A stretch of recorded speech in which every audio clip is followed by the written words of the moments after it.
మరోసారి 3 నెలల బియ్యాన్ని ఒకేసారి రేషన్ కార్డు లబ్ధిదారులకు పంపిణీ చేసేందుకు పౌర సరఫరాల శాఖ సన్నాహాలు చేస్తోంది. కేంద్రం ఆదేశాల మేరకు జాతీయ ఆహార భద్రతా చట్టం కింద అక్టోబర్ వరకు కేటాయించిన ఆహార ధాన్యాలు ముందుగా అందజేసేందుకు ప్రణాళికలు రూపొందిస్తోంది. ఆగస్టు 1వ తేదీ నుంచి ప్రారంభించి 31వ తేదీ వరకు ఈ ప్రక్రియను పూర్తి చేసేందుకు కసరత్తు చేస్తోంది.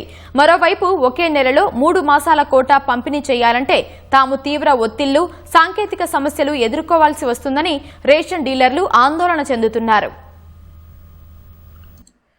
ఎల్నినోతో తీవ్ర వర్షాభావ పరిస్థితుల నేపథ్యంలో దేశవ్యాప్తంగా ఆగస్టు, సెప్టెంబర్, అక్టోబర్ నెలల రేషన్ బియ్యం ఒకేసారి పంపిణీ చేయాలని కేంద్ర ప్రభుత్వం నిర్ణయించింది.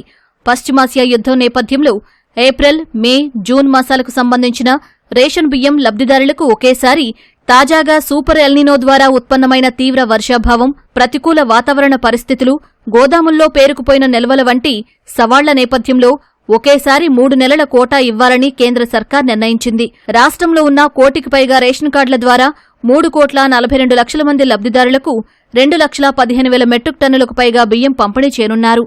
మండల స్థాయి స్టాక్ పాయింట్ల నుంచి షాపులకు ఎలాంటి రవాణా ఇబ్బందులు లేకుండా చిన్న దుకాణాలకు ఒకేసారి, పెద్ద షాపులకు 2 లేదా 3 విడతల్లో బియ్యాన్ని చేరవేసేలా కసరత్తు చేస్తున్నారు.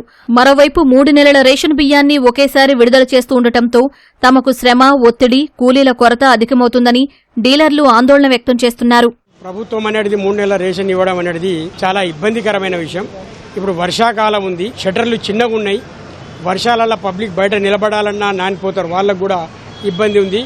మాకు కూడా గోడౌన్లో షట్టర్లలో స్టాక్ నింపడం అనేది చాలా ఇబ్బంది ఉంటుంది. కాబట్టి ఈ 3 నెలల రేషన్ పంపిణీ అనేది ప్రజలకు ఇబ్బందికరంగా ఉంటుంది, డీలర్లకు ఇబ్బందికరంగా ఉంటుంది. కాబట్టి దీని మీద పునరాలోచించవలసిందిగా నేను మీ ద్వారా ప్రభుత్వాన్ని, అధికారులను నేను విన్నవించుకుంటాను. నెలది అయితేనేమో దాదాపు 90 నుంచి 95 లోపల పంపిణీ అవుతుంది ప్రతి నెల. 3 మంత్స్ అనే వరకు 95 ఎబో 98 వరకు కూడా పంపిణీ అవుతుంది. కాబట్టి ప్రజలకేందంటే ఒక నెల పోయినా పర్లేదు, మళ్ళీ ఇంకో నెల దొరుకుతుందన్న ఒక నమ్మకం ఉంది. 3 మంత్స్ కాబట్టి తండోపి తండలుగా లైన్ కట్టి పొద్దున 5 గంటల నుంచే వాళ్ళు కూర్చొని బియ్యం దొరుకుతాయో లేదా అనే ఆలోచనతో వాళ్ళు తీసుకుపోవడం జరిగింది. ప్రజలకు కూడా కొంచెం ఇబ్బంది అయిన పనే 3 నెలలు అనే వరకు. మాకైతే కంపల్సరీ ఇబ్బంది కాబట్టి ప్రభుత్వాల ఆదేశాలు ఇచ్చినాయి కాబట్టి పాటించాలి. రేషన్ బియ్యం పొందేందుకు ఈకేవైసీ అప్డేట్ చేసుకోవడం తప్పనిసరిగా మారింది. ఈ అంశం పూర్తయితేనే రేషన్ అందేలా జాతీయ సమాచార వ్యవస్థ తమ సాఫ్ట్వేర్ అప్డేట్ చేసింది. కేంద్రం గత 2 ఏళ్లుగా ప్రచారం చేస్తున్నప్పటికీ ఇంకా 39% ఈకేవైసీ చేయించుకోకపోవడంతో గ్రామీణ స్థాయిలో ప్రచారం కల్పించి 100% పూర్తి చేయాలని అధికారులు లక్ష్యంగా పెట్టుకున్నారు. నిత్యం ప్రజలతో సంబంధాలు నెరిపే తాము కూడా ప్రభుత్వం, పౌర సరఫరాల శాఖకు సహకరించి 3 నెలల కోటా బియ్యం పంపిణీ విజయవంతం చేస్తామని తెలంగాణ రేషన్ దుకాణాల డీలర్ల సంఘం ప్రకటించింది.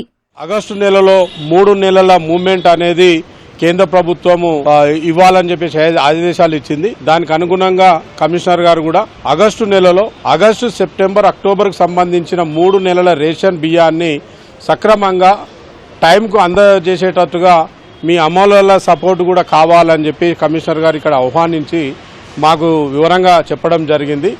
దాన్ని కూడా మేము సానుకూలంగా స్పందించి కమిషనర్ గారి ఆదేశాల మేరకు తప్పకుండా ఉదయం నుంచి సాయంత్రం వరకు కూడా మాకు వీలైనంత మేర మేము సాయ సరకులు అందిస్తూ సక్రమమైన టైంలో రేషన్ దుకాణాలకు సప్లై అయ్యే విధంగా మేము సహకారం అందిస్తామని చెప్పి కమిషనర్ గారికి చెప్పడం జరిగింది. లబ్ధిదారులు 3 నెలల కోటా కోసం ఈ పోస్ యంత్రంలో నిబంధనల ప్రకారం వేలిముద్రలు వేయాల్సి ఉంటుంది. కానీ ఎవరైనా ఈకేవైసీ చేయించుకోని పక్షంలో ఆ రేషన్ కార్డు డీయాక్టివేట్ కావడం లేదా కార్డు తొలగించే అవకాశం ఉంటుందని సమాచారం.